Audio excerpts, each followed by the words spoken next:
Bonjour à toutes et à tous, et bienvenue dans l'Historien du dimanche, le podcast où l'on dépoussière les légendes et les grandes figures du passé, confortablement installées. Aujourd'hui, je vous invite à un voyage un peu particulier, un voyage au cœur d'Asgard, la cité des dieux nordiques. Nous allons nous pencher sur une figure souvent dans l'ombre, mais dont la puissance et l'importance sont capitales, Frigg. Vous connaissez Odin, le père de toutes choses, le dieu borgne et sage. Vous avez peut-être entendu parler de Thor, le puissant protecteur armé de son marteau Mjolnir, ou de Loki, le rusé farceur. Mais que savez-vous de Frigg? Elle est l'épouse d'Odin, la reine d'Asgard, la déesse du mariage et la protectrice des foyers. Un rôle en apparence plus discret, n'est-ce pas?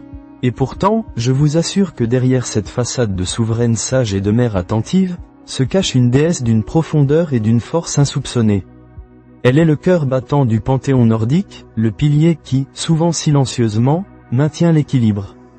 Alors, installez-vous confortablement, peut-être avec une bonne tasse de thé ou de café. Laissez-moi vous raconter l'histoire de Frigg, la tisserande des destins, la gardienne du foyer, et la mère au sacrifice déchirant. Pour commencer, replaçons Frigg dans son contexte. Imaginez un instant Asgard, une cité majestueuse où résonnent les rires des guerriers et les cliquetis des armes. Au centre de ce monde, se trouve le Valaskjalf, le palais d'Odin, et non loin, Fensalir, le hall de Frigg. Fensalir, dont le nom signifie « les salles des marais », est décrit comme un lieu paisible, un sanctuaire où règne la sérénité et la prévoyance. Cela contraste avec la ferveur guerrière d'Odin, n'est-ce pas? Et c'est là, dans ces lieux calmes, que Frigg tisse son pouvoir. Frigg est avant tout la déesse du mariage, de la maternité et des arts domestiques. Elle est celle qui veille sur les unions, qui bénit les naissances, et qui protège le foyer. Dans un monde où les hommes partaient souvent en quête de gloire et de combat, Frigg représentait la stabilité, le refuge, le cœur chaud du foyer qui attendait leur retour. Elle est la gardienne de cette chaleur, de cette sécurité essentielle. Sans elle, le monde des hommes et des dieux serait un chaos sans racines. Mais réduire Frigg à une simple déesse du foyer serait une grave erreur. C'est une erreur que l'histoire, parfois, a commise, en laissant d'autres figures plus flamboyantes prendre le devant de la scène. Car Frigg est bien plus. Elle est la seule, aux côtés d'Odin, à pouvoir s'asseoir sur le Heidskjalf, le trône d'où l'on peut observer les 9 mondes. Et si Odin y voit le présent et le futur des hommes et des dieux, Frigg, elle, possède un don de clairvoyance et de prophétie encore plus aiguisé. Elle connaît les destins, les fils qui se tissent et se détissent, mais à la différence d'Odin qui cherche à infléchir les événements, elle est souvent contrainte à l'acceptation. Elle sait ce qui doit advenir, et son silence est souvent le signe d'une sagesse teintée de résignation. On dit qu'elle passe ses journées à filer des nuages, ou à tisser la destinée des hommes. Cette image du fuseau et du métier à tisser est fondamentale pour Frigg. Ce n'est pas un passe-temps domestique anodin. C'est un acte de pouvoir. En filant, elle manipule les fils de la vie, de la chance, et de la mort. Elle est la maîtresse des fils invisibles qui relient chaque être, chaque événement. Ses servantes, comme Fula, sa dame de compagnie et confidente, ou Gna, sa messagère qui chevauche le cheval Ofvarpnir, sont des extensions de son influence, des figures qui l'aident à gérer les affaires des dieux et des hommes. Imaginez cette reine, assise dans son hall serein, son fuseau en main, observant les destins se dérouler, consciente des joies à venir, mais aussi des tragédies inévitables. Car c'est là que réside toute la grandeur et la part de tragédie de Frigg, sa prescience. Elle voit les malheurs avant qu'ils n'arrivent, mais ne peut toujours les empêcher. Et aucun destin n'a été plus douloureux pour elle que celui de son fils bien-aimé, Baldur. Baldur, le dieu de la lumière, de la beauté, de la pureté. Il est le fils de Frigg et d'Odin, le plus aimé des dieux, celui que personne ne voulait voir disparaître. Pourtant, Baldur commença à faire des rêves terribles, des cauchemars où la mort l'emportait. Frigg, avec sa sagesse et sa clairvoyance, comprit la gravité de ses songes. Elle savait qu'il s'agissait de prophéties, d'avertissements. Alors, animée d'un amour maternel sans limite, Frigg entreprit une quête extraordinaire. Elle parcourut les 9 mondes, s'adressant à chaque créature, à chaque objet, à chaque élément. Elle demanda à la terre et au feu, à l'eau et à l'air, aux rochers et aux arbres, aux maladies et aux poisons, aux bêtes sauvages et aux oiseaux, de jurer de ne jamais faire de mal à Baldur. Et tous prêtèrent serment, car Baldur était universellement aimé. Tous, sauf une petite plante, si insignifiante et si jeune qu'elle pensa qu'il était inutile de lui demander son serment, le gui. Les dieux, rassurés par ce serment universel, s'amusaient alors à tester l'invulnérabilité de Baldur. Ils lui lançaient des objets, des flèches, des pierres, qui ricochaient tous sans lui faire le moindre mal. C'était un jeu joyeux, une célébration de la protection de Frigg. Mais Loki, le dieu de la malice, jaloux de Baldur et de son statut, observa la scène avec un sourire tordu. Il comprit immédiatement ce qui s'était passé. Il se déguisa en vieille femme et alla trouver Frigg à Fensalir. Il la questionna sur ce serment, feignant l'admiration. C'est là que Frigg, innocemment, lui révéla son oubli.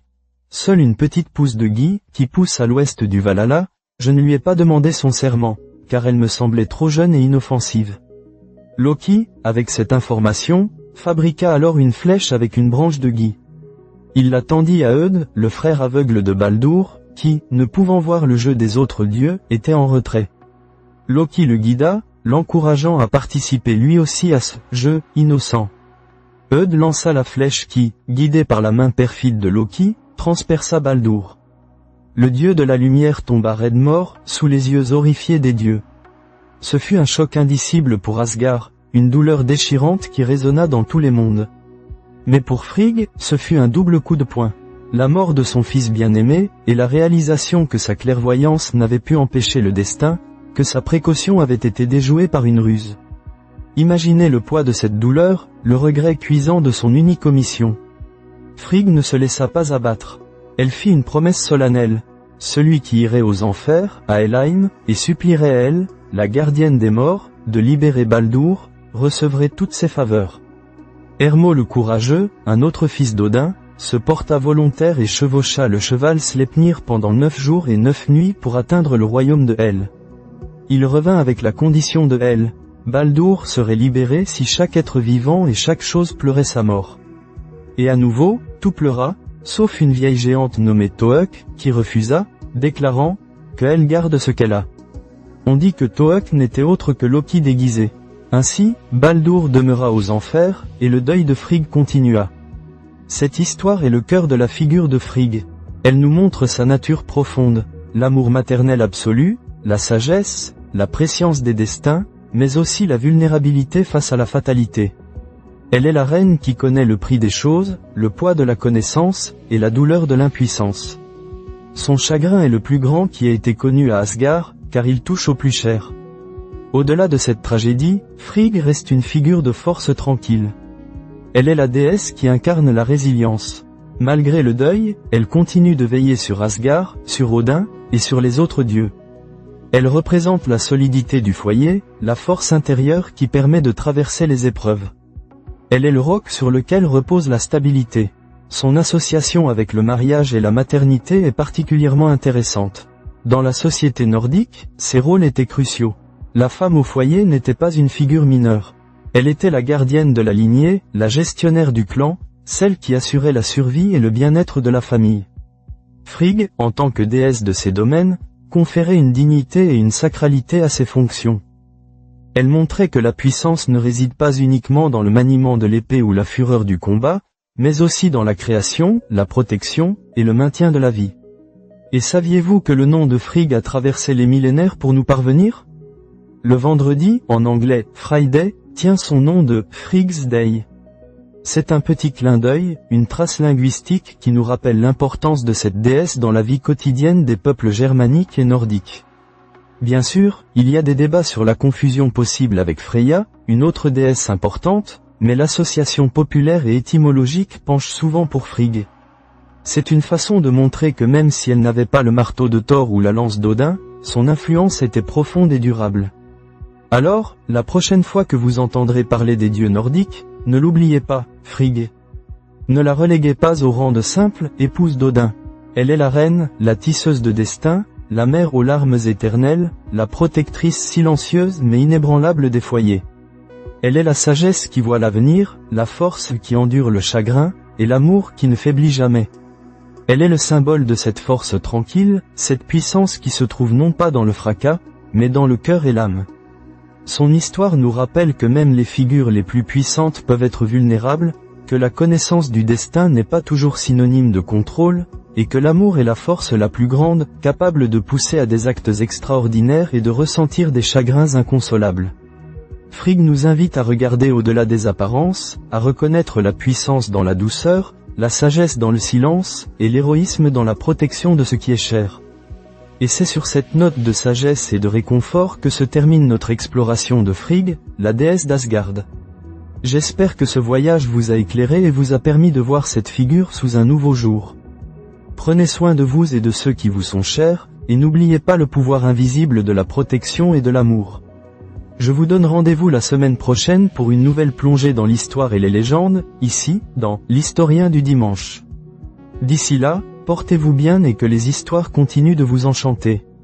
À très vite.